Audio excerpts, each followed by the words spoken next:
Was bist du für eine? Wenn du nämlich ein Mensch bist, ist's um dich geschehen. Ich fress dich mit Hut und Haar. Aber der kleine Mann hat Bretter und das Werkzeug abgelegt, hat sich vor dem Läufer neigt bis am Boden runter und geht zur Antwort. Ich ein Mensch?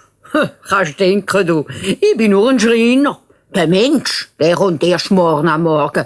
Vor dem habe ich nämlich selber Angst. Du hast mich vor ihm beschützen. Lau seine Augen haben gefunkelt und er hat brüllt. Morgen am Morgen? Der soll noch kommen. Haha, der Mensch kann etwas erleben. Mit dem ist aus und vorbei. Hey, Schreiner, woher gehst du? Der Schreiner hat sich wieder verneigt. Ich gang zum Tiger. Ich muss ihm aus diesen Brettern hier ein Haus bauen, dass er sich verstecken kann, wenn der Mensch kommt. Er tue ihn nämlich Tiger töten, eine Haut abziehen und den Menschenweibli anlegen. Es hat schon fast kein Tiger mehr. Da sagt der Lau zum Zweibeiner. Bleib du da und bau du mir das erste Haus. Ich will mich zwar nicht verstecken, aber ich bin der König und darum muss ich zuerst ein Haus haben.